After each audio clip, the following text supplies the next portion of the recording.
ఐపీఎల్లో లక్నో టీం రెండో విజయం తన ఖాతాలో వేసుకుంది. ముంబై ఇండియన్స్తో జరిగిన ఉత్కంఠ పోరులో ఆ జట్టు 12 పరుగుల తేడాతో గెలిచింది. టాస్ ఓడి బ్యాటింగ్ చేసిన లక్నో 20 ఓవర్లలో 8 వికెట్ల నష్టానికి 203 పరుగులు చేసింది. ఓపెనర్లు మిచెల్ మార్ష్ 60 రన్స్, మార్క్రమ్ 53 పరుగులతో ముంబై బౌలర్లపై చెలరేగిపోయారు. తొలి వికెట్కు ఈ జోడీ 76 పరుగులు చేసి జట్టుకు ఓ ధైర్యాన్ని ఇచ్చారు.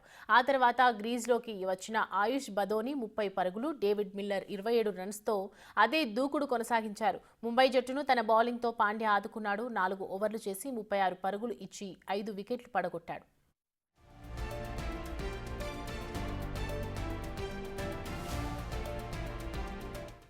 2004 పరుగుల లక్ష్యంతో బ్యాటింగ్ చేసిన హార్దిక్ సేన 20 ఓవర్లలో 5 వికెట్లు కోల్పోయి 191 పరుగులు చేసింది.